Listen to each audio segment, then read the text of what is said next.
لا تشربی، کیا آئے گا اس بلینک میں؟ تشربی. اور اس تشربی کو ہم کیسے ڈسکرائب کریں گے؟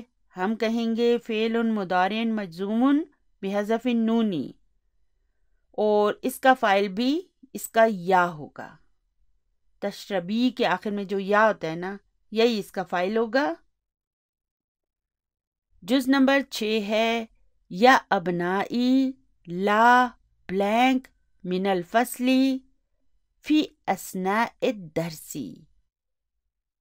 تو یہاں پر ابنائی ہے نا، یعنی کہ مذکر جمع ہے، تو پھر اس کے لیے ہم کیا لکھیں گے؟ تخرجو. اور اس تخرجو کو پھر ہم کیسے ڈسکرائب کریں گے؟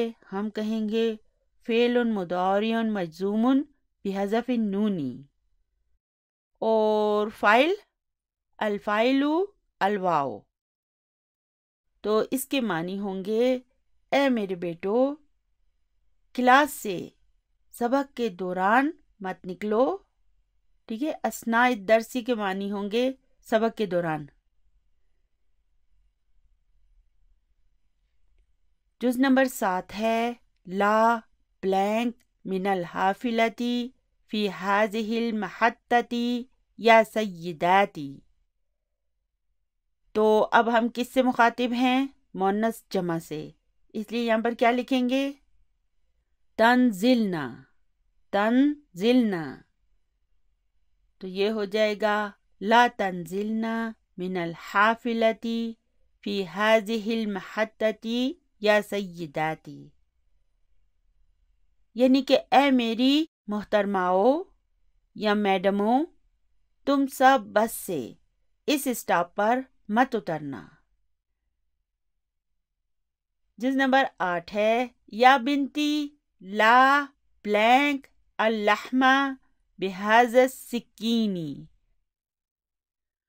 اللحمہ گوشت ہے اور السکین چھری کو کہتے ہیں. تو چھری بھی ہے اور گوشت بھی ہے، اور بیٹی کو ہمیں منع بھی کرنا ہے، تو اس بلینک میں ہم کیا لکھیں گے؟ تقطعی. اور اس تقطعی کو ہم کیسے ڈسکرائب کریں گے؟ ہم کہیں گے فعل مضارع مجزوم بحذف النون الفاعل الیاء. تو جز نمبر 9 ہے یا اخوانو لا بلینک الی المطعم قبل الساعة الواحدتی. تو یا اخوانو ہے نا، اس لیے ہم یہاں پر اس بلینک میں کیا لکھیں گے؟ تذہبو. تو یہ جملہ کچھ یوں ہو جائے گا یا اخوانو لا تذہبو الی المطعم قبل الساعة الواحدتی. یعنی کہ اے بھائیو، میس میں یا کینٹین میں 1 بجے سے پہلے مت جاؤ. جز نمبر 10 ہے لا بلینک علی السبورتی یا ابا بکرن. تو بلیک بورڈ پہ ہم نے ابو بکر کو منع کرنا ہے. کس چیز سے؟ لکھنے سے. اس لیے ہم یہاں پر لکھیں گے تکتب. تو یہ جملہ کچھ یوں ہو جائے گا لا تکتب علی السبورتی یا ابا بکرین. یعنی کہ اے ابو بکر بلیک بورڈ پہ مت لکھو. پہلے کلاسز میں چونکہ صرف بلیک بورڈ ہی ہوتے تھے، اس لیے ہم اس کا ترجمہ بلیک بورڈ کرتے تھے. لیکن آج کل وائٹ بورڈ بھی ہوتے ہیں اور الیکٹرانک بورڈز بھی ہوتے ہیں، اس لیے ہم السبورتی کا ترجمہ اب رائٹنگ بورڈ بھی کر سکتے ہیں. ٹھیک ہے، چلیے آگے چلتے ہیں. سوال نمبر 6 ہے تأمل ما یلی، یعنی کہ جو در ذیل میں ہے اس پر غور کریں. اب یہاں پہ دیکھیں درمیان میں لا لکھا ہوا ہے، اور یہاں پر لکھا ہے لا النافیتو اور لا الناہیتو. ٹھیک ہے، اب آپ کو یہ سمجھایا جائے گا کہ لا النافیتو جب آتی ہے تو اس کا جملے پہ کیا اثر پڑتا ہے، اور لا الناہیتو جب آتی ہے تو پھر یہ کیا کرتی ہے، جملے کا کیا حشر کرتی ہے. یہ دیکھتے ہیں. ٹھیک ہے، تو پہلا جملہ ہے لما لا تأکلو یا اخی. یعنی کہ اے میرے بھائی تم کیوں نہیں کھا رہے ہو؟ میرا خیال ہے اس کو چکن ٹکا چاہیے نا۔ چلیے آگے ہے لا تأکل ھذا یا اخی، یعنی کہ اے میرے بھائی اسے مت کھاؤ۔ تو اب ان دونوں جملوں کو دیکھیں۔ یہاں پر لا النافیہ جب آئی تھی نا تو اس نے فعل مضارع پر کوئی اثر نہیں ڈالا، ٹھیک ہے، فعل مضارع تأکلو ہی رہا، اس میں کوئی چینجز نہیں آئے۔ لیکن یہاں پر دیکھیں لا الناہیہ جب فعل مضارع سے پہلے آئی تو اس نے فعل مضارع کو مجزوم کر دیا، تأکلو تأکل میں بدل گیا۔ تو جب ہم لا کے بعد تاکلو کو دیکھیں گے تو ہم سمجھ جائیں گے کہ یہ لا النافیہ ہے، کیونکہ اس کے بعد فعل مضارع جو ہے نا وہ مجزوم نہیں ہوا۔ اور جب ہم کسی جملے میں دیکھیں گے کہ لا کے بعد فعل مضارع مجزوم ہو گیا ہے تو ہم سمجھ جائیں گے کہ یہ لا الناہیہ ہے، اور پھر اسی کے مطابق ہم ان کا ترجمہ بھی کریں گے۔ تو آگے لکھا ہے الا تذهبوا الی الملعب، یعنی کہ کیا تم کھیل کے میدان میں نہیں جا رہے ہو؟ پھر ہے لا تذهب الی الملعب، یعنی کہ کھیل کے میدان میں مت جاؤ۔ تو اب یہاں پہ بھی دیکھیں کہ اس لا النافیہ نے فعل مضارع کو مجزوم نہیں کیا، جیسا تھا ویسے ہی رہنے دیا، لیکن اس لا الناہیہ نے فعل مضارع کو مجزوم کر دیا، تذہبو کو تذہب میں تبدیل کر دیا، ٹھیک ہے۔ سوال نمبر 7 ہے تأمل ما یلی، ٹھیک ہے، پھر ہم نے کیا کرنا ہے؟ صرف غور کرنا ہے۔ یہاں پہ لکھا ہے ہوا یکتبو، انتا تکتبو، انا اکتبو، یعنی کہ ہوا کے لیے ہم کیا لکھیں گے؟ یکتبو، انتا کے لیے تکتبو، اور انا کے لیے اکتبو۔ چلیے ٹھیک ہے۔ اب یہاں پر لکھا ہے ہوا یاکلو، انتا تأکلو، انا آکلو، اور اسے ہم کیسے لکھیں گے؟ یعنی کہ یہاں پر علامت مضارع اور اس فعل کے فرسٹ ریڈیکل حمزہ، ان دونوں کو ہم جمع کر دیں گے، اور جب ہم دو حمزہ کو جمع کر دیتے ہیں تو اسے پھر آ کی صورت میں لکھتے ہیں، ٹھیک ہے۔ اصل لفظ کیا ہے؟ اس طرح ہے، اور پھر ہم اسے کیسے لکھیں گے؟ اس طرح آکلو۔ پڑھنے میں ان دونوں کو ہم سیم ہی پڑھیں گے، لیکن لکھنے میں فرق ہو جائے گا۔ ہم 2 دفعہ حمزہ اس طرح نہیں لکھیں گے، بلکہ ایک ہی حمزہ کے اوپر مد لگا دیں گے، اور ایسا ہم صرف یاکلو، یاخذو اور یامرو ان میں کرتے ہیں، باقی سب میں نہیں کرتے، کیونکہ ان تینوں افعال کے شروع میں حمزہ قطع آتی ہے۔ تو اسی طرح ہم کہیں گے ہوا یاخذو، انتا تأخذو، انا آخذو۔ اصل میں کیا ہے؟ اس طرح لکھیں گے ہم، کیسے؟ اس طرح پڑھیں گے، کیسے؟ آخذو، آخذو نہیں کہیں گے، آخذو۔ اب یہاں پہ دیکھیں نا، انہوں نے الگ سے لکھ کے ہمیں بتا دیا ہے کہ اس حمزہ کو جب ہم اس حمزہ کے ساتھ جمع کر دیں گے، یعنی کہ ان دونوں کو ملا دیں گے، تو یہ بن جائے گا آ۔ سوال نمبر 8 ہے تأمل الجمل الآتیہ، یعنی کہ دیے گئے جملوں پر غور کریں۔ دیکھیں، مدینہ عربک کورس کی ایک ادنیٰ سی اسٹوڈنٹ ہونے کے ناطے میں نے سر آصف کے طریقہ کار کو ہی بہتر اور مؤثر پایا ہے، اسی لیے میری ان ویڈیوز میں میری پوری کوشش ہوتی ہے کہ میں ان مثالوں کو بھی ساتھ ساتھ شامل کرتی جاؤں جو سر آصف سبق کے دوران بتاتے رہتے ہیں، تاکہ میری یہ ویڈیوز دیکھنے والے اسٹوڈنٹس بھی ان مثالوں سے مستفید ہوتے رہیں۔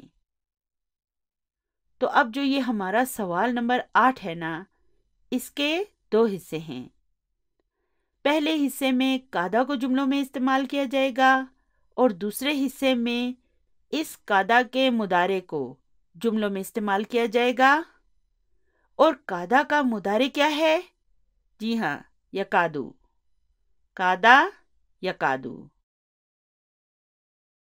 اور کادا چونکہ ایک فعل ناقص ہے، یعنی کہ یہ اپنے معنی کو مکمل طور پر واضح نہیں کر پاتا، اس لیے دوسرے ناقص افعال کی طرح اس کے بعد بھی ایک اسم آئے گا اور پھر ایک خبر آئے گی۔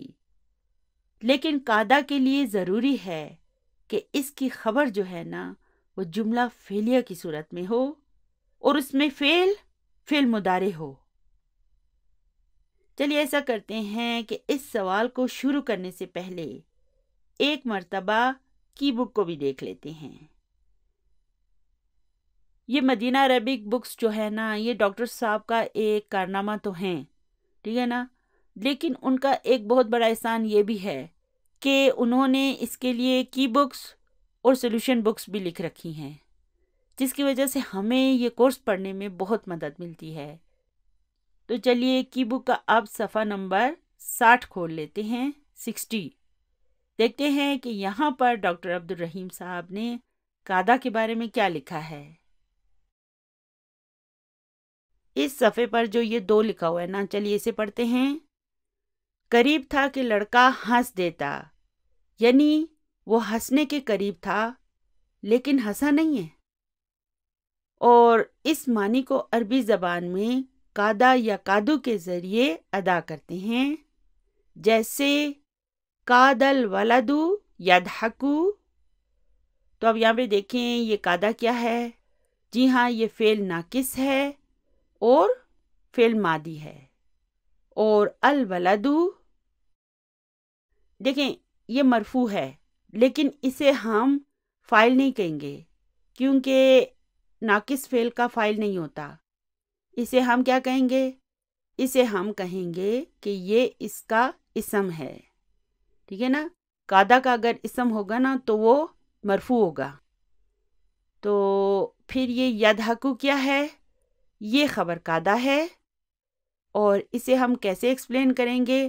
ہم کہیں گے فعل مضارع مرفوع بالضمہ، الفاعل ضمیر مستتر وتقدیرہ ہوا۔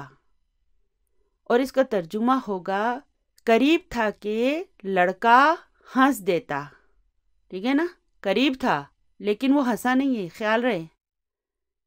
پھر ہے کاد المعلم یخرج، یہاں پر ہم کہیں گے کادا فعل ناقص ہے اور فعل ماضی ہے۔ المعلم اسم کادا ہے، نوٹ کریں کہ یہاں پر بھی یہ مرفوع ہے، یعنی اسم کادا بھی مرفوع ہوگا۔ پھر آگے لکھا ہے یخرج، یہ کیا ہے؟ یہ ایک جملہ فعلیہ ہے جو خبر کادا کے طور پر آیا ہے۔ اور اس یخرج کو ہم کیسے ڈسکرائب کریں گے؟ ہم کہیں گے فعل مضارع مرفوع بالضمہ، الفاعل ضمیر مستتر وتقدیرہ ہوا۔ اور اس کے معنی کیا ہوں گے؟ یعنی کہ استاد نکلنے ہی والے تھے، نکلنے والے تھے لیکن نکلے نہیں ہیں۔ پھر آگے دیکھیں لکھا ہے کادا ماضی ہے اور یکادو مضارع۔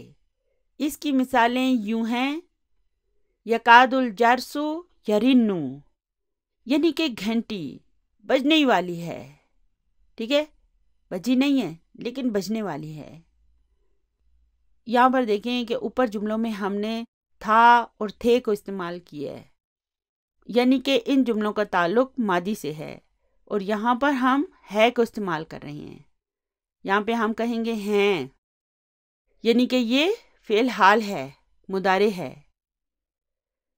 یکاد الامام یرکع، یعنی کہ امام رکوع کرنے ہی والے ہیں۔ یہاں پر بھی یکادو مضارع ہے اور فعل ناقص ہے۔ الامام اسم یکادو ہے اور یرکع یہ ایک فعل مضارع ہے جو خبر یکادو کے طور پر آیا ہے۔ اور اسے ہم کیسے ڈسکرائب کریں گے؟ ہم کہیں گے فعل مضارع مرفوع بالضمہ، الفاعل ضمیر مستتر وتقدیرہ ہوا۔ اگر آپ اس کی مزید تفصیل کہنا چاہیں تو آپ یہ بھی کہہ سکتے ہیں یدل علی الامام، یہاں پر آپ کہہ سکتے ہیں یدل علی الجرس۔ چلیے آگے چلتے ہیں۔ آگے کچھ ہمیں مزید نوٹس بتائے جا رہے ہیں کہ قادہ کے بعد اسم آتا ہے اور پھر فعل آتا ہے۔ پھر ایک اور پوائنٹ لکھا ہے کہ اسم قادہ کی جگہ ضمیر بھی آ سکتی ہے، جیسے کتو اموتو، یعنی کہ میں مرتے مرتے بچا۔ تو اس جملے میں اسم قادہ کا ہے۔ دیکھیں، جب ہم کہتے ہیں جلستو تو جلس فعل ہوتا ہے اور تو اس کا فاعل ہوتا ہے، لیکن قادہ چونکہ ایک ناقص فعل ہے اس لیے ہم یہاں پر کہیں گے کہ اس میں کد فعل ہے اور یہ جو تو ہے نا یہ اسم قادہ ہے، اور اموتو یہ خبر قادہ ہے، ٹھیک ہے۔ یکاد البرق یخطف ابصارہم، اسے تو آپ جانتے ہی ہوں گے، یہ سورہ بقرہ کی آیت نمبر 20 ہے۔ الحمدللہ اب ہم اس کی عربک کو ہی دیکھ کر سمجھ سکتے ہیں اور اب ہم اس کی لذت کو بھی محسوس کر سکتے ہیں۔ تو یہاں پر یہ یکادو کیا ہے؟ یہ ایک فعل ناقص ہے اور فعل مضارع ہے، اور البرقو یہ کیا ہے؟ یہ اسم یکادو ہے، اور پھر خبر یکادو کیا ہے؟ یختفو، فعل ہے خطفا یختفو، اور اس کے معنی ہوتے ہیں چھین لینا، to take away, to snatch. بعض لغات میں یہ فعل خطفا یختفو ہے اور بعض میں خطفا یختفو، دونوں ہی صورتوں میں اس کا مضارع ہوگا یختفو۔ تو یختفو فعل مضارع ہے، اور اب ہم اسے کیسے ڈسکرائب کریں گے؟ ہم کہیں گے فعل مضارع مرفوع بالضمہ، اور فاعل الفاعل ضمیر مستتر وتقدیرہ ہوا، یدل علی، کیونکہ یہ ہوا جو ہے یہ ایک ضمیر ہے اور ضروری ہے کہ یہ ہوا کسی کی طرف جاتا ہو، تو یہ ہوا کس کی طرف جاتا ہے؟ البرقو کی طرف۔ اور پھر البرقو کے معنی کیا ہیں؟ اس کے معنی ہوں گے آسمانی بجلی کی چمک، لائٹننگ۔ تو یختفو کے معنی ہوں گے چھین لے، کیا چھین لے؟ ابصارا، یعنی کہ بصارت، دیکھنے کی صلاحیت، سائٹ۔ تو یہ ابصارا کیوں ہے؟ ہر چیز کی کوئی نہ کوئی وجہ ہوتی ہے، تو اس کے منسوب ہونے کی کیا وجہ ہے؟ اب الحمدللہ ہمیں اس کا جواب معلوم ہے، کیونکہ یہ مفعول بہ ہے اور مفعول بہ منصوب ہوتا ہے۔ دیکھیں ان کے آخر کے اعراب ہی ہمیں بتا دیتے ہیں کہ یہ البرقو مرفوع ہے، اس لیے یہ جملے میں اسم یکادو کے طور پر آیا ہے، اور یہ ابصارا منصوب ہے، اس لیے یہ اس جملہ فعلیہ میں مفعول بہ کے طور پر آیا ہے۔ اور اس ابصارا کو دیکھیں، اس میں نہ ال آیا ہے نہ تنوین، یعنی کہ یہ مضاف بھی ہے، اور ہم یہ اس کا مضاف الیہ ہے۔ تو اب اس پوری آیت کے معنی کیا ہوں گے؟ یعنی کہ قریب ہے کہ بجلی کی چمک چھین لے ان کی بصارت، یا اس کا ترجمہ ہم یوں بھی کر سکتے ہیں تقریباً بجلی کی چمک ان کی بصارت چھیننے ہی والی ہے۔ تو اب دیکھیں ہم ان آیات کو کتنی خوبصورتی کے ساتھ سمجھ سکتے ہیں۔ انشاءاللہ تعالی جلد ہی آپ اس پورے قرآن پاک کے گرامر کو سمجھنے کے قابل ہو جائیں گے، اگرچہ یہ سب کچھ آہستہ آہستہ ہوگا، لیکن اب یہ سب ہم سے دور نہیں بلکہ یہ ہماری دسترس میں ہے، اور ہم جلد ہی انشاءاللہ تعالی اپنے اس مقصد میں کامیاب ہو جائیں گے۔ تو جیسا کہ کوئی بھی علم ہونا، اسے حاصل کرنے کے لیے ہمیں محنت اور کوشش تو کرنی پڑتی ہے، اسی طرح سے اس علم کو بھی ہم اپنی محنت، کوشش اور ثابت قدمی کے ذریعے ایک دن ضرور حاصل کر لیں گے۔ لیکن آپ وعدہ کریں کہ آپ نے ہمت نہیں ہارنی ہے، کیونکہ یہی وہ خزانہ ہے جو آپ کی زندگی کو بدل کر رکھ دے گا۔ یقین کریں، یہ آپ کی زندگی کو ہی بدل کر رکھ دے گا، حتیٰ کہ آپ ایک مختلف انسان بن جائیں گے، کیونکہ پھر جب آپ قرآن پاک کو پڑھیں گے یا سنیں گے تو یہ ایک بالکل مختلف انداز ہوگا۔ یہ آپ کی روح تک پر اثر انداز ہونے لگے گا، کیونکہ اب آپ جو کچھ پڑھ رہے ہوں گے اسے سمجھ بھی پا رہے ہوں گے۔ جب آپ اپنی نماز میں ان آیات کو پڑھیں گے تو گویا آپ کا رب آپ سے مخاطب ہو رہا ہے، اور آپ کا دل اس کے اثر کی وجہ سے آپ کو پگھلتا ہوا محسوس ہوگا، حتیٰ کہ آپ کو اپنی جلد بھی اس کے اثر کی وجہ سے نرم پڑتی ہوئی محسوس ہوگی۔ انشاءاللہ تعالی ہم وقتاً فوقتاً اسی طرح مزید آیات کو بھی انالائز کرتے رہیں گے اور ان کی رنگینی اور حسن کو محسوس بھی کرتے جائیں گے۔ جب ہم کہیں گے الہاکم التکاثر حتی زرتم المقابر، تو یہ کیا ہے؟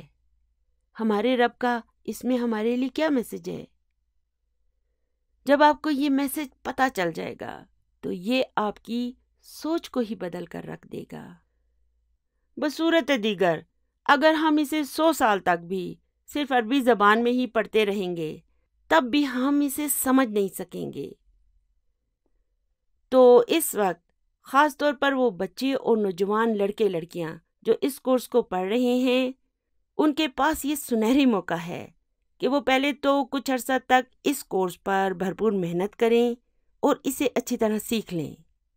پھر اگر انہیں زندگی میں کبھی کسی دوسرے ملک جا کر مزید علم حاصل کرنے کا موقع ملے، جیسے مثال کے طور پر سعودی عربیہ یا UAE یا کسی اور ملک میں، تو ان کے پاس یہ کورس جو ہے نا، یہ ایک بنیاد کے طور پر موجود ہوگا جس پر وہ مزید علم کی عمارت کھڑی کر سکیں گے۔ یہ مدینہ عربک کورس ان کے لیے انشاءاللہ تعالی ایک مضبوط بنیاد کا کام کرے گا، اور پھر آپ بیرون ملک جا کر اپنی اس تعلیم کو بھی بہت اچھی طرح سے انجوائے کر سکیں گے انشاءاللہ۔ تو مجھے امید ہے کہ اب الحمدللہ آپ قاعدہ یا قادو کو اچھی طرح سے سمجھ چکے ہوں گے۔ تو چلیے ابھی اپنے سوال نمبر 8 کو شروع کرتے ہیں۔ سوال نمبر 8 ہے تأمل الجمل الآتیہ، یعنی کہ دیے گئے جملوں پر غور کریں۔ جز نمبر 1 ہے فتح زکریا البابا وکاد یخرج۔ اب فتح زکریا البابا میں فتح کیا ہے؟ جی ہاں، یہ فعل ماضی ہے، زکریا اس کا فاعل ہے اور البابا اس کا مفعول بھی ہے، یعنی کہ زکریا نے دروازہ کھولا۔ وکاد یخرج، وا کیا ہے؟ حرف عطف ہے، اور کادا یہ فعل ماضی ہے اور فعل ناقص ہے۔ اچھا، تو اب یخرج کیا ہے؟ یہ خبر کادا ہے۔ اچھا، تو پھر اسم کادا کہاں ہے؟ دیکھیں، کادا کیا ہے؟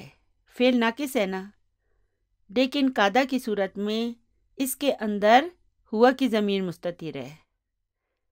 یہ چونکہ فعل ناقص ہے اس لیے اس کے اندر جو مستتر ضمیر ہے نا، اسے ہم اس کا فاعل نہیں کہیں گے، بلکہ ہم کہیں گے وہ اسم کادا ہے، یعنی کہ اس میں جو ہوا کی ضمیر مستتر ہے نا وہ اسم کادا ہوگی۔ اور یخرجو یہ ایک جملہ فعلیہ ہے جو اس کادا کے لیے خبر کے طور پر آیا ہے، اور اس یخرجو کو ہم کیسے ڈسکرائب کریں گے؟ ہم کہیں گے فعل مضارع مرفوع بالضمہ، الفاعل ضمیر مستتر وتقدیرہ ہوا۔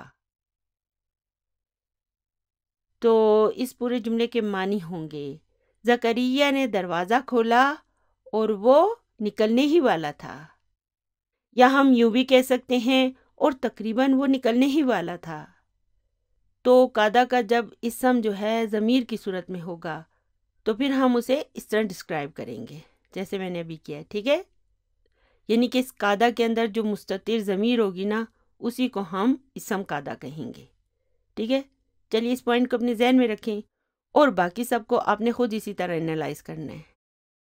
چلیے ہم ان کا ترجمہ کرتے جائیں گے اور ان پر غور کرتے جائیں گے۔ جز نمبر 2 ہے قال عثمان للمدیری، عثمان نے پرنسپل سے کہا، رفع یوسف یدہ، یعنی کہ یوسف نے اپنا ہاتھ اٹھایا، وکاد یضربونی، اور قریب تھا کہ وہ مجھے مارتا۔ اب یہاں پر قادہ فعل ناقص ہوگا اور فعل ماضی ہوگا، اور اس کے اندر جو مستتر ضمیر ہوگی نا ہوا کی، اسے ہم کہیں گے کہ وہ اسم قادہ ہے۔ اور یہ یضربونی سے دیکھیں، اس میں یضربو کیا ہے؟ فعل مضارع مرفوع بالضمہ ہے، اور فاعل ہم کہیں گے الفاعل ضمیر مستتر وتقدیرہ ہوا۔ پھر یہ نی کیا ہے؟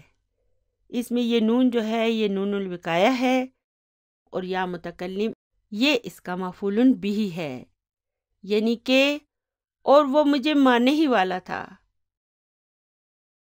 جز نمبر 3 ہے انقلبت سیارت حامد۔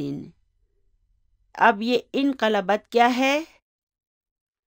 انقلبہ 5 حروف والا ایک فعل ہے جسے انشاءاللہ تعالی ہم آگے جا کر تفصیل سے پڑھیں گے، ٹھیک ہے؟ ہوا کے لیے ہم کیا کہیں گے؟ انقلبہ، اور ہیا کے لیے انقلبت۔ یقینا یہ سیارتو مؤنث ہے، اس لیے ہم اس کے لیے لکھیں گے انقلبت،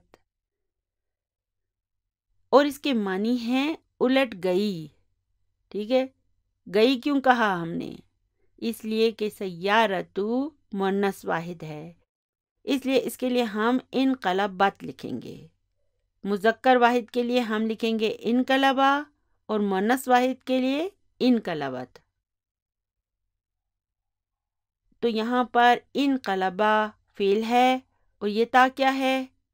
یہ تاؤ تانیسی ہے، اور سیارتو اس کا فاعل ہے، وہو مضاف، اور حامدین اس کا مضاف الیہ ہے، یعنی کہ حامد کی گاڑی الٹ گئی، وقاد یموتو، اور وہ تقریباً مر ہی گیا تھا، ٹھیک ہے؟ یا ہم اس کا ترجمہ یوں بھی کر سکتے ہیں، اور تقریباً وہ مرنے ہی والا تھا۔ جز نمبر 4 ہے ضربت المدیرۃ سعادہ۔ یاد رکھیں کہ سعاد لڑکی کا نام ہوتا ہے، یعنی کہ پرنسپل نے سعاد کو مارا، فقادت تبکی، سو وہ رونے ہی والی تھی۔ یہ کون سا فعل ہے؟ بقا یبکی، اور مؤنث واحد کے لیے ہم کیا کہیں گے؟ تبکی، یعنی کہ سو وہ رونے ہی والی تھی، یعنی کہ روئی نہیں ہے ابھی، لیکن بس رونے ہی والی تھی۔ جز نمبر 5 ہے ضرب طفلی نظارتی بالعصا۔ اب یہاں پہ ضربہ فعل ماضی ہے، طفلو اس کا فاعل ہے، وہو مضاف، اور یا متکلم اس کا مضاف الیہ ہے۔ پھر یہاں پر نظارتا اس کا مفعول بھی ہے، وہو مضاف، اور یا متکلم اس کا مضاف الیہ ہے۔ آپ کو میں نے بتایا تھا نا کہ یا متکلم بہت شرارتی ہے۔ یہ کیا کرتی ہے؟ یہ اپنے سے پہلے حرف کے اعراب کو کسرہ میں بدل دیتی ہے۔ اب یہاں پہ دیکھیں اصل لفظ تھا طفلو، یا متکلم نے کیا کر دیا؟ طفلو کو طفلی میں بدل دیا، اور یہاں پر اصل اسم تھا نظارتا، اسے یا متکلم نے نظارتی میں بدل دیا۔ اور پھر بلاسا کیا ہے؟ یہ جار مجرور ہے، یعنی کہ میرے بچے نے میری اینک کو ڈنڈے سے مارا۔ وقادہ یکسرھا، اور قریب تھا کہ وہ اسے توڑ دیتا۔ اب یہاں پہ دیکھیں قادہ کیا ہے؟ فعل ناقص، فعل ماضی ہے، اور اسم قادہ کہاں ہے؟ اس قادہ میں جو مستتر ہوا کی ضمیر ہے اسے ہم کہیں گے کہ وہ اسم قادہ ہے، اور یکسرھا یہ ایک جملہ فعلیہ ہے جو قادہ کے لیے خبر کے طور پر آیا ہے، اور اس خبر کو جب ہم انالائز کریں گے تو ہم کہیں گے یکسرو فعل مضارع مرفوع بالضمہ ہے، الفاعل ضمیر مستتر و تقدیرہ ہوا، اور پھر یہ ہا یہ اس کا مفعول بھی ہے، اور یہ ہا کس کی طرف جاتی ہے؟ نظارہ کی طرف، اینک کی طرف، یعنی کہ اور وہ اسے توڑنے ہی والا تھا۔ ان 5 اجزاء میں قادہ کی فعل ماضی کی فارمز استعمال کی گئی ہیں، اور آگے اب ہم ان جملوں میں اس کے مضارع کو لائیں گے، ٹھیک ہے؟ تو اب پہلا جز ہے الساعۃ الآن الواحدۃ، یعنی کہ ابھی 1 بجا ہے، یکاد المدیر یخرج قریب ہے کہ پرنسپل نکلے، یا پرنسپل نکلنے ہی والا ہے۔ جز نمبر 2 ہے یکاد الامام یرکع، یعنی کہ امام رکوع کرنے ہی والا ہے، یا قریب ہے کہ امام رکوع کرے۔ جز نمبر 3 ہے یکاد الجرس یرن، اب یہاں پر یکادو کیا ہے؟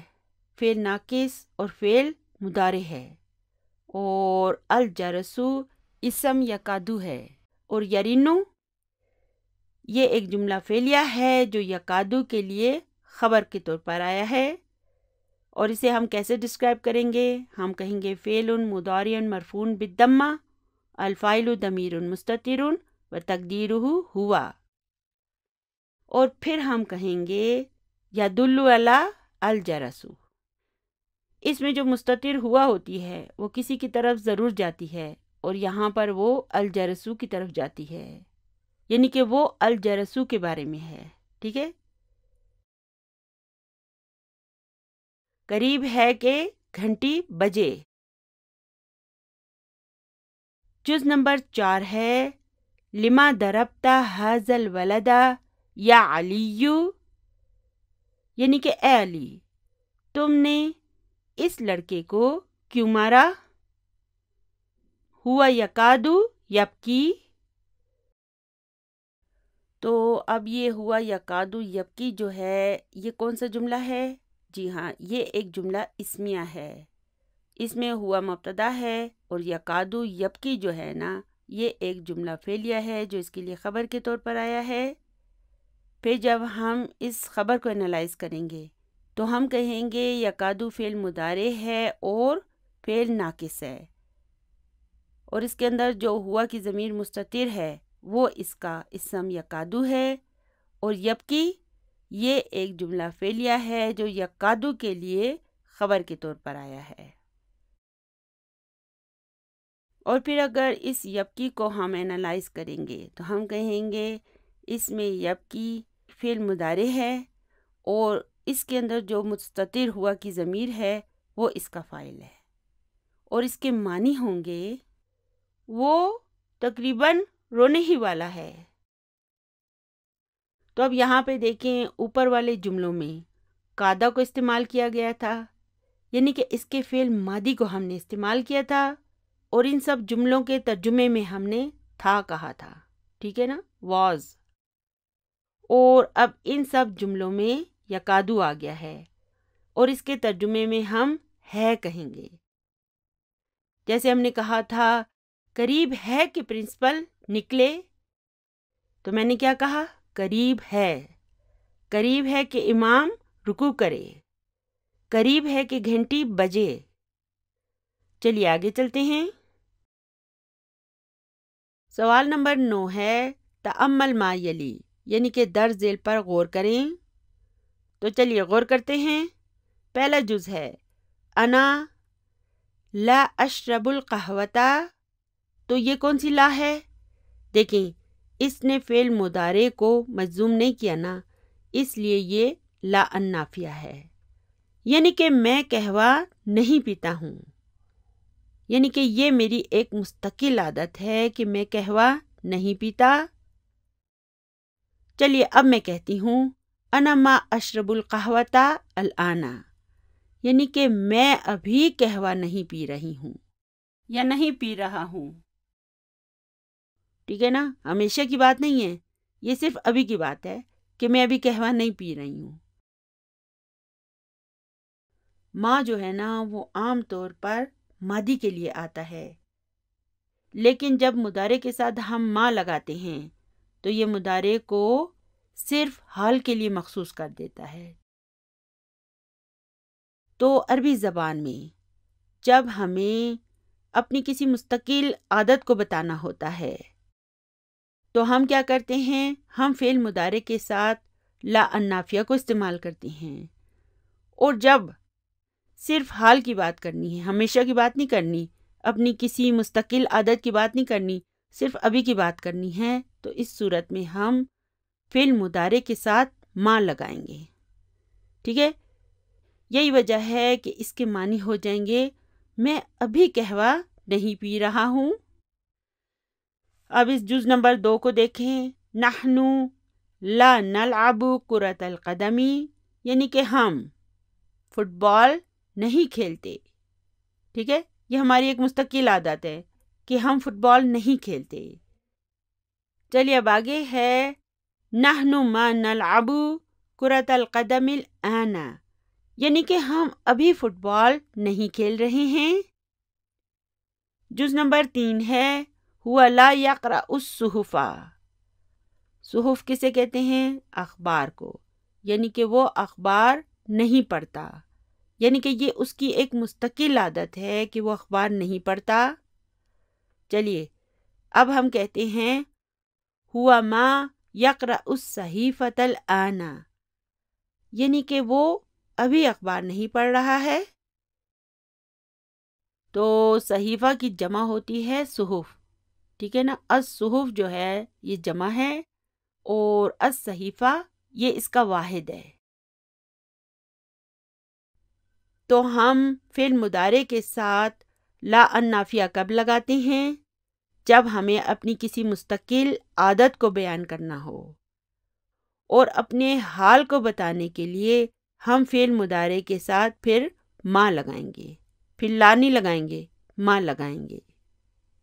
اب یہاں پر دیکھیں کیا لکھا ہے، ما تخلص المضارع للحال، یعنی کہ ما جو ہوتا ہے وہ مضارع کو حال کے لیے مختص کر دیتا ہے، ٹھیک ہے، اسپیشل کر دیتا ہے۔ چلیے اب آگے چلتے ہیں۔ سوال نمبر 10 ہے تأمل ما یلی، یعنی کہ درج ذیل پر غور کریں۔ حامد طویل، یعنی کہ حامد طویل قامت ہے، ٹال ہے۔ چلیے اب ہم کہتے ہیں ما اطول حامدن، تو اب یہاں پر دیکھیں یہ اطولا کیا ہے، یہ فعل التعجب ہے۔ آپ کو یاد ہوگا نا کہ ہمارا اس سے ایک مختصر سا تعارف ہو چکا ہے۔ عربی زبان میں ہم اپنی حیرت کے اظہار کے لیے فعل التعجب کو استعمال کرتے ہیں، اور اس فعل کی ایک ہی فارم ہوتی ہے، مذکر، مؤنث، جمع، واحد، سب کے لیے اس کی ایک ہی فارم ہوتی ہے جو کہ افعلہ کے وزن پر آتی ہے، اور اس سے پہلے یہ ما آتی ہے جس کی وجہ سے ہم اسے آسانی سے پہچان لیتے ہیں۔ اب یہاں پر دیکھیں نا، یہ حامد مبتدا ہے اور طویل اس کی خبر ہے، لیکن یہاں پر یہ اطولا فعل التعجب ہوگا اور حامدن یہ اس کا مفعول بھی ہوگا، یعنی حامد کتنا طویل قامت ہے، کتنا ٹال ہے۔ اب آگے ہے ہذہ السیارۃ جمیلۃ، یعنی کہ یہ گاڑی خوبصورت ہے۔ چلیے اب ہم نے یہ کہنا ہے کہ یہ گاڑی کتنی خوبصورت ہے، اس کے لیے ہم کیا کہیں گے، ما اجمل ہذہ السیارۃ، یعنی کہ یہ گاڑی کتنی خوبصورت ہے۔ اب دیکھیں حامدن کے لیے بھی اطولا آیا تھا مذکر کے لیے، اور السیارۃ کے لیے بھی اجملہ آیا ہے، دونوں افعلا کے وزن پر ہیں، ٹھیک ہے نا، کوئی تبدیلی نہیں ہوئی۔ پھر آگے ہے ہوا طویل، یعنی کہ وہ طویل قامت ہے، لمبا ہے۔ ما اطولہ، یعنی کہ وہ کتنا لمبا ہے، کتنا ٹال ہے۔ آگے ہے انت صغیر، یعنی کہ تم چھوٹے ہو، پست قامت ہو۔ ما اصغرک، یعنی کہ تم کتنے چھوٹے ہو۔ سوال نمبر 11 ہے اکتب الجمل الآتیۃ مستعملا فعل التعجب، یعنی کہ دیے گئے جملوں کو فعل تعجب استعمال کرتے ہوئے لکھیے، یعنی کہ جن جن جملوں کے نیچے یہ لائن لگی ہوئی ہے نا، انہیں ہم نے فعل تعجب میں تبدیل کرنا ہے۔ تو جز نمبر 1 ہے انظر الی ہؤلاء الطلاب الجدد، یعنی کہ ان نئے طلباء کی طرف دیکھو، ہم کثیرن، وہ زیادہ ہیں۔ چلیے اب ہم نے کیا کرنا ہے، اس ہم کثیرن کو فعل التعجب میں تبدیل کرنا ہے، تو ہم کیا کہیں گے، ما اکثر ہم کثیرن کی جگہ ہم لکھ دیں گے ما اکثرہم۔ تو اب اس کے معنی ہو جائیں گے وہ کتنے زیادہ ہیں۔ جز نمبر 2 ہے انظر الی ہذہ السیارۃ، یعنی کہ اس گاڑی کی طرف دیکھو، ہی جمیلۃ، یہ خوبصورت ہے۔ چلیے اب اسے فعل تعجب میں تبدیل کریں، تو یہ بن جائے گا ما اجملہا، یعنی یہ کتنی پیاری ہے۔ جز نمبر 3 ہے ہوا فقیر، چلیے اب اسے فعل التعجب میں تبدیل کریں، ما افقرہ، یعنی کہ وہ کتنا غریب ہے۔ آگے ہے ارأیت ذاک البیت، یعنی کہ کیا تم نے اس گھر کو دیکھا تھا۔ ہوا صغیر، وہ چھوٹا ہے۔ چلیے اب اس ہوا صغیر کو فعل التعجب میں تبدیل کریں، تو یہ ہو جائے گا ما اصغرہ، یعنی کہ وہ کتنا چھوٹا ہے۔ چلیے اب الکلمات الجدیدہ پہ آ جاتے ہیں۔ پہلا لفظ ہے مقعد۔ مقعد کا کیا مطلب ہے، سیٹ، اور مقاعد یہ اس کی جمع ہے، اور یہ کس وزن پر ہے، مفاعلو، مفاعلو کے وزن پر، اور اردو میں اس کے معنی ہوں گے نشست۔ پھر ہے یا ابتی، یہ جو ہے عربوں میں والد کو انتہائی عزت، احترام اور محبت سے ابتی کہتے ہیں، ٹھیک ہے۔ یا ابتی کے معنی ہوں گے اے میرے ابو جان۔ عربی میں اگر آپ کو کہا جائے کہ یا ابتی کا آپ ترجمہ کریں تو آپ کیا لکھیں گے، یا ابی۔ دیکھیں اس میں ہم نے یا متکلم بھی لگا دی ہے، ٹھیک ہے نا۔ اس ابتی میں یا متکلم موجود ہے، اور اس کی ڈیٹیل جو ہے نا وہ ہم انشاءاللہ تعالی آگے جا کے پڑھیں گے۔ پھر آگے ہے فی اسنائی، اس کے کیا معنی ہوں گے، اسی دوران، ڈیورنگ۔ پھر فعل ہے کذبا، کذبا کے معنی ہے اس نے جھوٹ بولا، اور اس کا مضارع ہوگا یکذبو۔ اب یہاں پہ دیکھیں 5 حروف والا فعل آ گیا ہے، اور یہ کیا لکھا ہے، انقلبا، اور اس کا مضارع ہوگا ینقلبو۔ انقلبا کے معنی ہوں گے وہ پلٹا۔ یہ فعل جو ہوتا ہے یہ 5 حروف پر مبنی ہوتا ہے، اور یہ فعل کی فارم 7 ہے۔ یہ جو آگے فعل کی ہم فارمز پڑھیں گے نا یہ بہت آسان ہے، آپ اگر ابھی بھی چاہیں تو اس کی فعل ماضی کی گردان بنا سکتے ہیں۔ چلیے کوشش کریں، انقلبا، انقلبا، انقلبو، انقلبت، انقلبتا، انقلبنا، انقلبتا، انقلبتما، انقلبتم، انقلبتی، انقلبتما، انقلبتن، انقلبتو، انقلبنا۔ چلیے اب اس کا مضارع ہے ینقلبو۔ چلیے اب اس کی گردان بنائیں۔ ینقلبو، ینقلبانی، ینقلبون، تنقلبو، تنقلبانی، ینقلبنا، تنقلبو، تنقلبانی، تنقلبون، تنقلبین، تنقلبانی، تنقلبنا، انقلبو، ننقلبو۔ چلیے اب آگے فعل ہے بکا۔ بکا کے کیا معنی ہے؟ وہ رویا، اور یبکی یہ اس کا مضارع ہے، اور اس کی فی الحال ہم گردان نہیں بنائیں گے، ٹھیک ہے نا، کیونکہ اس میں بھی ویک لیٹر موجود ہے، اس وجہ سے ہم اس کی گردان ابھی نہیں بنا سکتے، ٹھیک ہے۔ آپ صرف اس کے معنی یاد رکھیں۔ الحمدللہ ابھی ہمارا سبق نمبر 5 بھی مکمل ہو گیا ہے اور اس کی تمارین بھی مکمل ہو گئی ہے۔ تو چلیے فی الحال ہم اپنے سبق کو اسی جگہ پر ختم کرتے ہیں۔ اگلی ویڈیو میں ہم انشاءاللہ تعالی یہیں سے کنٹینیو کریں گے۔ مجھے بس اپنی دعاؤں میں یاد رکھیے گا۔ ربنا ہب لنا من ازواجنا وذریاتنا قرۃ اعین وجعلنا للمتقین اماما۔ سبحان ربک رب العزت عما یصفون وسلام علی المرسلین والحمد للہ رب العالمین۔ جزاکم اللہ خیرا کثیرا۔ السلام علیکم ورحمۃ اللہ وبرکاتہ۔